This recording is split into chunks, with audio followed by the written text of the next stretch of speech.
The Hollywood reporter award show में special honour के तौर पर धुरंधर फिल्म को बेस्ट फिल्म का अवार्ड दिया गया। लेकिन इस अवार्ड को लेने के लिए न आदित्य धर वहां पहुंचे, न यामी गौतम, न रणवीर सिंह, न अक्षय खन्ना, न संजय दत्त, न राकेश बेदी।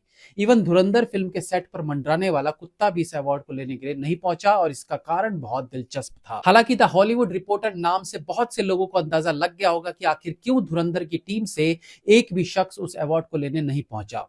अनाउंसमेंट करने वाली एंकर थी नेहा धूपिया, जो अगेन फिल्म की बड़ाई करते हुए अनाउंस कर रही थी कि इस ब्लॉकबस्टर फिल्म ने 1200 करोड़ का बिजनेस किया है नॉल।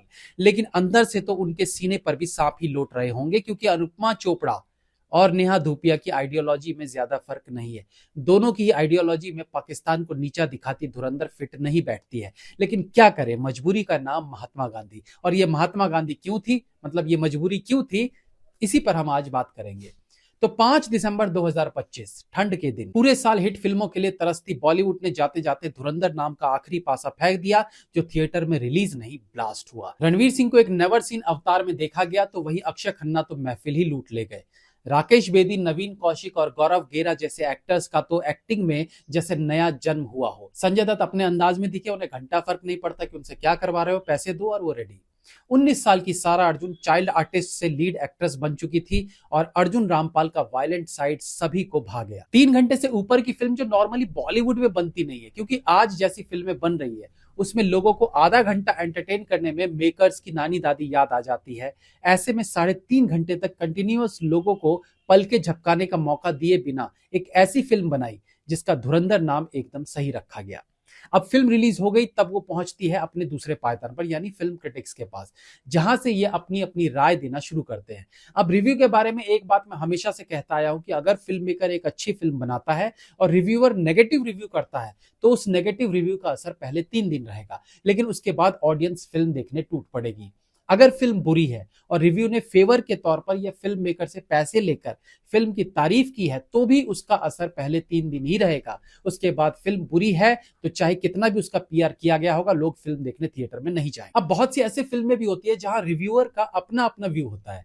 किसी को वो फिल्म अच्छी लगती है तो किसी को नहीं लगती, और वो वैसे ही रिव्यू करता है। लेकिन कुछ ऐसी फिल्में होती है जो अच्छे बुरे की श्रेणी से ऊपर निकल चुकी होती है, क्योंकि उसके बॉक्स ऑफिस नंबर्स फिल्म की वैल्यू को बता देते हैं। अब इसमें भी ये कहा जा सकता है कि कुछ स्टार्स की फेस वैल्यू के चलते खराब फिल्में भी बॉक्स ऑफिस पर कमाई कर लेती है, बट इसका ये मतलब नहीं कि वो फिल्म अच्छी ही हो। तो ये जो स्टार पर डिपेंड फिल्में बॉक्स ऑफिस पर कमाती है, उनकी भी एक सीमा होती है।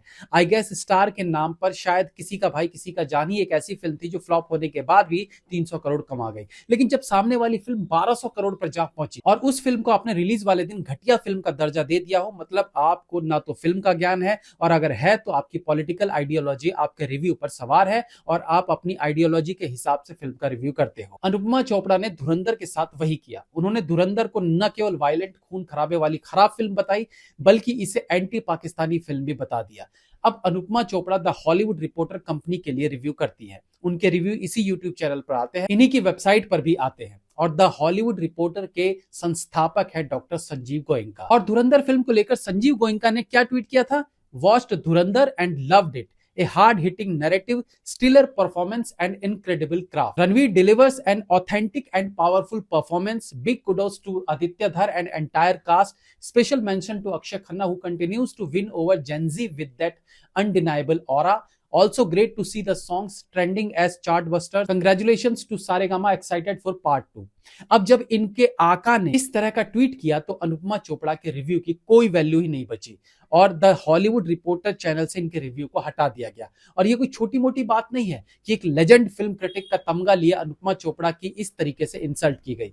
हालांकि अनुपमा चोपड़ा की ये कोई पहली गलती नहीं थी। उनके रिव्यू हमेशा से बायस्ड रहते हैं, केवल अंग्रेजी की मोटी मोटी लाइन्स बोलकर खुद को बुद्धिजीवी और फिल्म की सबसे बड़ी जानकार कहने से ये साबित नहीं होता कि आप फिल्म की सबसे बड़ी ज्ञाता है। ले दे के आपकी उपलब्धि है शोले पर लिखी किताब, जो बहुत निम्न स्तर की किताब है, लेकिन आपके बॉलीवुड कनेक्शंस ने आपको जबरदस्ती का एक फिल्म क्रिटिक बना दिया है। इन्हें नेपो किड्स की राजमाता की उपाधि मिली हुई है। नेपो किड्स की घटिया फिल्मों में भी जिस तरीके से ये मक्खन मलाई लगा के उसका मेकओवर करती है, वो देखने योग्य होता है। इन मोहतरमा ने उरी फिल्म के साथ भी ऐसा ही किया था। सॉरी, मुझे किसी के भी बारे में ये कहने में बहुत बुरा फील होता है, बट कहना पड़ रहा है।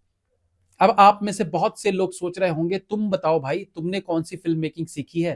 तुम्हें क्या घंटा पता है? तो देखो यार, अनुपमा चोपड़ा जैसे लोगों को बचपन से ही या करियर के शुरुआती दिनों से ही एक फिल्मी प्लेटफॉर्म मिला हुआ था। उनकी माताजी डायलॉग राइटर रही थी, जिन्होंने प्रेम रोग और चांदनी जैसी फिल्मों के डायलॉग्स लिखे। बहन तनुजा चंद्रा डायरेक्टर रही हैं। बाद में विधु विनोद चोपड़ा से शादी की, तो मतलब पूरा फिल्मी माहौल उन्हें शुरू से मिलता हुआ आया, तो उनके लिए फिल्मों को समझना ईजी रहा होगा। हालांकि फिर भी फिल्मों में उनकी नॉलेज उस स्तर की नहीं हो पाई जैसा किसी और की होती अगर वो ऐसे माहौल में रहा होता।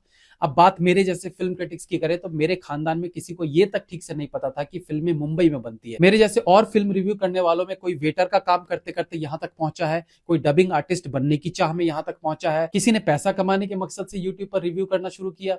मतलब सब जमीन से उठे हुए लोग हैं, बट सब में कॉमन क्या है?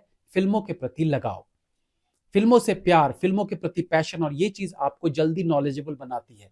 कोई चीज आपको अच्छी लगती है तो आप उसकी जड़ में घुसकर उसे सीखना चाहते हो, और यही किया है हम कुछ फिल्म क्रिटिक्स ने, जिन्हें आप नल्ला क्रिटिक, गरीब क्रिटिक जैसे शब्दों से सम्मानित करते हैं। देसी भाषा में इजी वे में फिल्म को समझाने की कला जो हम जैसों में है, वो ज्यादा इंपॉर्टेंट है। अंग्रेजी के भारी भरकम वर्ड्स का यूज करके सेल्फ मेड क्रिटिक की उपाधि लेना अलग बात है।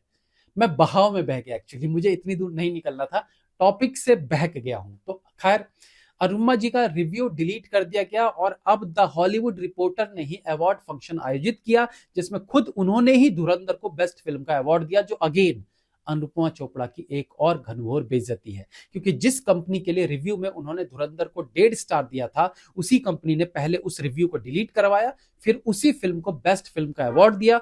बट अफसोस, उस अवार्ड को लेने धुरंधर की टीम से कोई नहीं आया। Sad. Have a nice day.